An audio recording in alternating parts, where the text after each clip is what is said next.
Alright, so we have officially finished season 2 of my weekly movie dice roll, and gotta say, I was very surprised by the quality of the two movies I watched. And if you saw my dice rolls at the start of last week, then you know what movies we got for tonight. If you don't remember, well, here we go. Okay, The Rip might actually be the first true surprise of the year.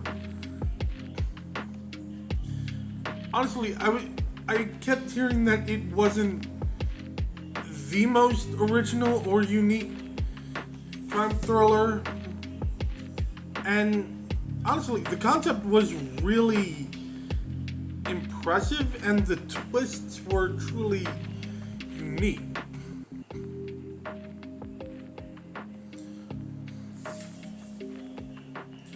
If you don't know, The Rip follows a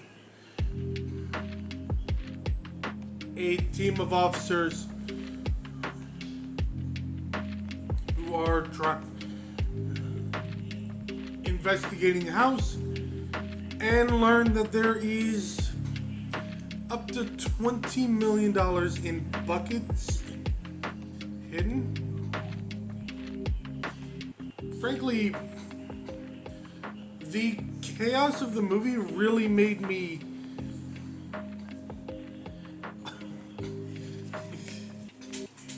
it really caught me off guard, largely because it really left me unsure who to trust for a good portion of the movie. And the fact that it's set all in one, mostly in one night, is truly fascinating. It works really well for this story, and everyone is really doing a fantastic job. Mostly Matt Damon and Ben Affleck. I will say, I do agree with some people about the last little action bit of the movie. It felt a little unnecessary, but for the most part, I'd say this was a very, very solid movie.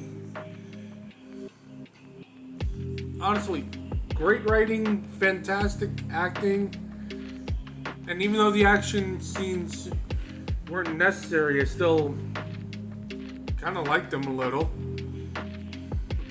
Honestly, an 8 out of 10 is a pretty good score for the second movie I watched from this year.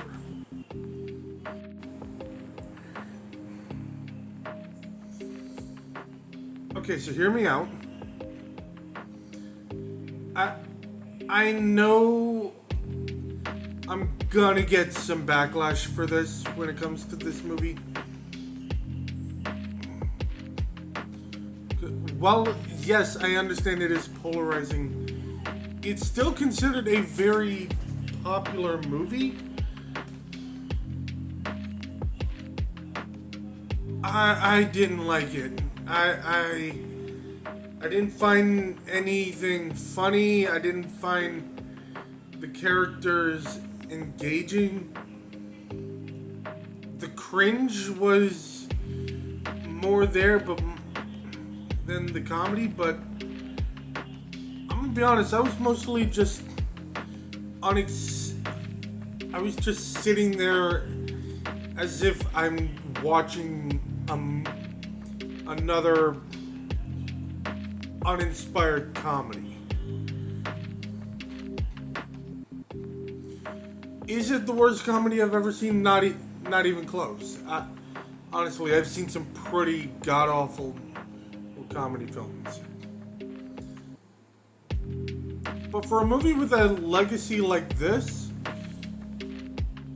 I don't know.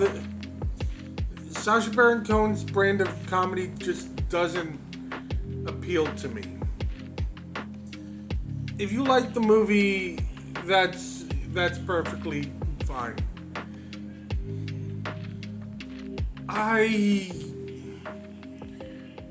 This has to be the weakest movie I've seen thus far for this year of 2026, and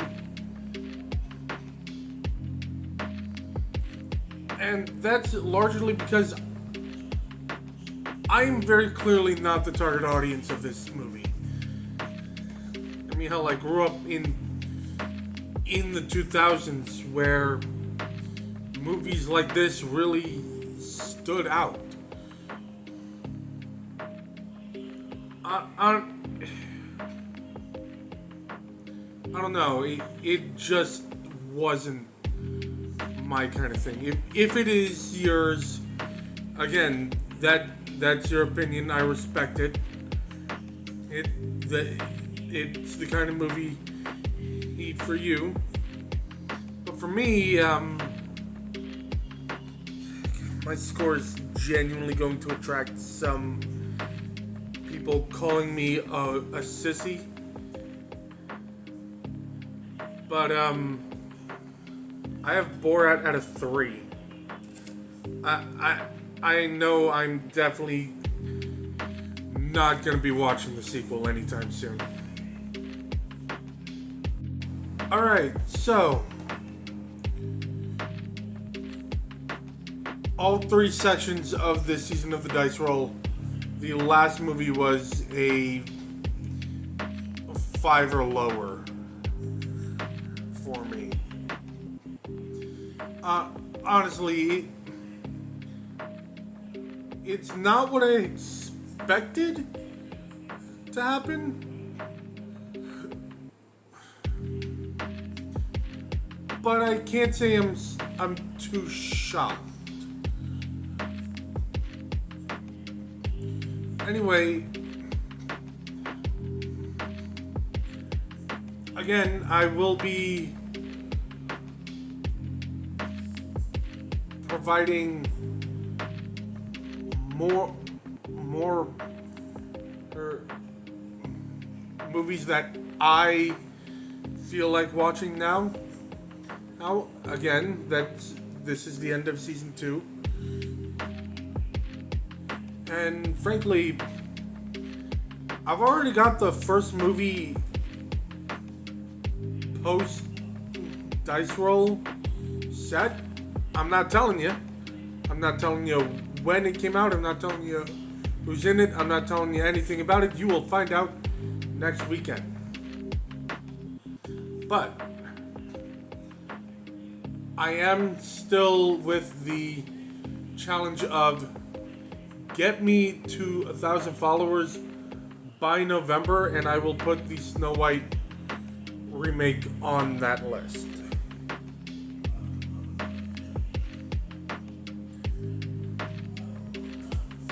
I'm dead serious about that. I will. Also, my second account, I have done some tweaking on it.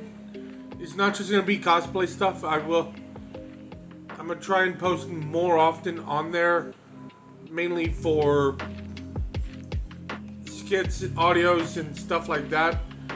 This account will be for my nerd discussions and shit.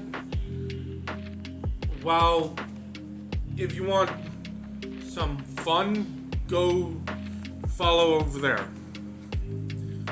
Again, let's see. How about this?